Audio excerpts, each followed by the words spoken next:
Nah, ini nada, irama, lirik kalau barat, ya kalau buat saya lebih utamakan yang bahasa Indonesia. Guru Soekarno Putra, anak proklamator satu ini memang agak lain dibanding beberapa saudaranya. Karena meski bergabung dengan partai dan jadi legislator, dia tidak pernah meninggalkan kehidupannya sebagai entertainer. Hal inilah yang bikin pembicaraan soal guru tidak bakal jauh-jauh dari industri hiburan. 2012 lalu misalnya, dia sempat dikabarkan dekat dengan pedangdut tanah air Dewi Persik. Cuman bukan berarti guru tipikal politisi yang submisif. Karena dalam Kongres PDIP yang berlangsung pada 2010 lalu, dia sempat maju sebagai salah satu calon ketua melawan kakak kandungnya sendiri, Megawati Soekarno Putri. Lalu setelah kalah dalam pemilihan, dia lantas mengeluarkan pernyataan kalau sang kakak harusnya istirahat saja dari politik supaya di tubuh PDIP ada regenerasi pimpinan. Kemudian tidak berhenti sampai di situ. Pada 2013, dia juga mengkritik rumor soal Megawati dan anaknya Puan Maharani yang konon ingin maju sebagai calon dalam pemilihan presiden 2014 lantaran keduanya dianggap bukan kandidat yang layak.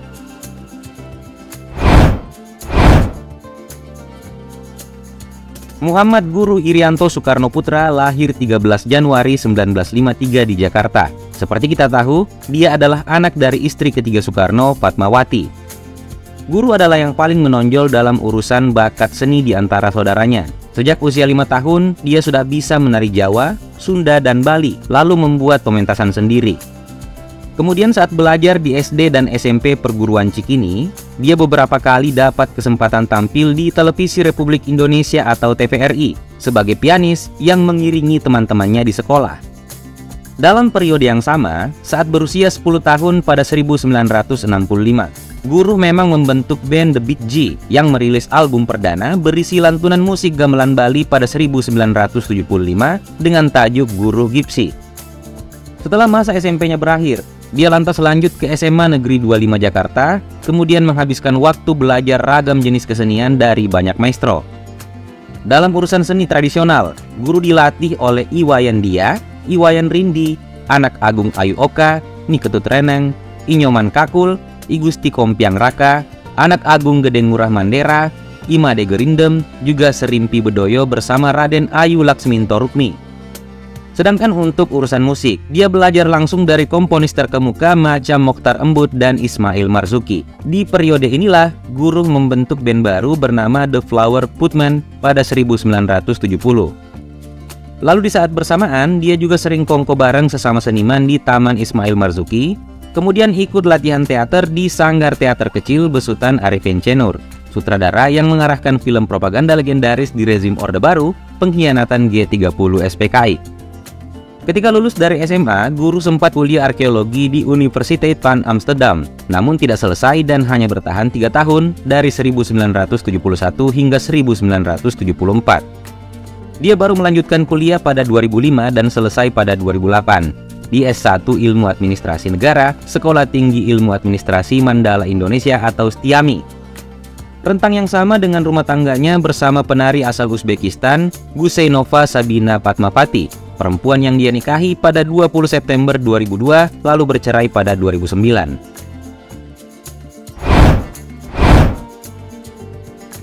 Keputusan Guru meninggalkan kuliah di Belanda sebenarnya bukan tanpa alasan. Saat itu karirnya sebagai komponis baru saja dimulai dan memang ada banyak proyek dari klien maupun personal yang sedang dia garap.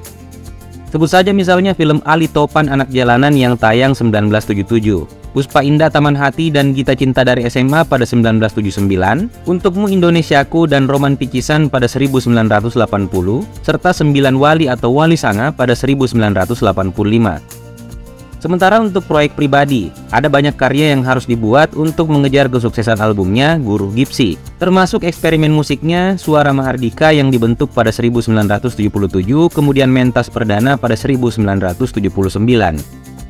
Lalu Untukmu Indonesiaku 1 1980, Untukmu Indonesiaku 2 1984, Cinta Indonesia di tahun yang sama, Gilang Indonesia Gemilang pada 1986, juga sempat mentas kembali bersama Suara Mahardika dalam pagelaran Jak Jak Jak Jak Jak Jakarta pada 1980. Eksperimen guru di Suara Mahardika memang dijadikan batu loncatan oleh para anggotanya untuk berkarir di industri hiburan. Makanya proyek ini sempat dikonversi jadi yayasan pada 1988, lalu diikuti pendirian PT Gencar Semarak Perkasa atau GSP Production pada 2007. Untuk karir di politik, guru sendiri baru mulai antara 1986 hingga 1987. Waktu Partai Demokrasi Indonesia aktif merekrut anak-anak Soekarno sebagai anggota. Lalu setelah pecah di rentang 1993 hingga 1996, guru ikut sang kakak Megawati ke Partai Demokrasi Indonesia Perjuangan. Dari situlah karirnya sebagai legislator dimulai. Sejak terpilih jadi anggota DPR RI periode 1992 hingga 1997, dia tidak pernah absen barang sekalipun sebagai pemilik kursi di Senayan. Dari 1999-2004, 2004-2009, 2009-2014, 2014-2019, juga 2019 sampai sekarang.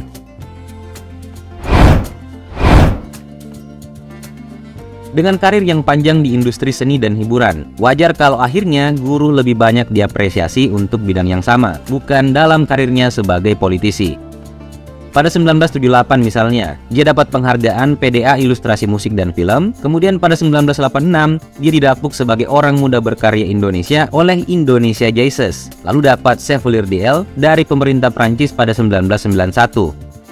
Lalu ada Bakti Budaya dari Kebudayaan Jawi Surakarta 1995, Anugerah Seni dari Menteri Pendidikan dan Kebudayaan RI 1996, didapuk sebagai pencipta lagu pop terbaik oleh Anugerah Musik Indonesia pada 1998, serta Lifetime Achievement Award dari iRadio pada 2001. Nama guru juga diabadikan oleh majalah Rolling Stone Indonesia pada 2008 sebagai salah satu dari The Immortal 25 artis Indonesia terbesar sepanjang masa, kemudian dapat Lifetime Achievement Award dari Anugerah Musik Indonesia pada 2010. Penghargaan Nugraha Bakti Musik Indonesia atau NBMI dari Persatuan Artis Penyanyi Pencipta Lagu dan Penata Musik Rekaman Indonesia atau PAPRI pada 2011, juga pernah 2 kali mewakili Indonesia dalam ajang World Popular Song Festival di Tokyo. Sayangnya, terlepas dari segala pencapaian di bidang musik, Guru Soekarno Putra adalah anggota DPR RI yang data kekayaannya paling sulit ditemukan dalam laman LHKPN KPK. Bahkan ada indikasi kalau dia memang tidak melapor. Karena media-media arus utama tidak pernah merilis artikel ini, yang mana sebenarnya cukup sering diproduksi dalam kasus pejabat lain. Sejauh ini satu-satunya data yang menjelaskan tentang kekayaan guru di internet hanya laporan arsip dari FIFA terbitan 2008 yang menyebut kalau nilai total dari hartanya adalah 35.044.239.353 rupiah ditambah 10.311 US dollar. Dengan rincian berupa 3 tanah dan bangunan senilai 8,3 miliar rupiah, 3 alat transportasi dan mesin senilai 425 juta rupiah, harta bergerak lain senilai 22,2 miliar rupiah, serta kas dan setara kas sebesar 3,1 miliar rupiah ditambah 10.311 USD, yang nilainya saat ini setara dengan 154.6.127 rupiah.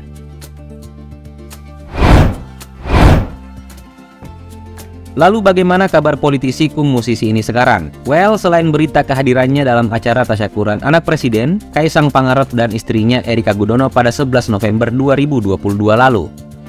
Ada satu isu yang cukup viral beberapa waktu sebelumnya. Itu adalah unggahan video dari akun TikTok bernama 17 Patria yang menampilkan guru sebagai pasien dari ahli tulang tradisional Ida Dayak sedang meringis kesakitan di tengah proses pengobatan.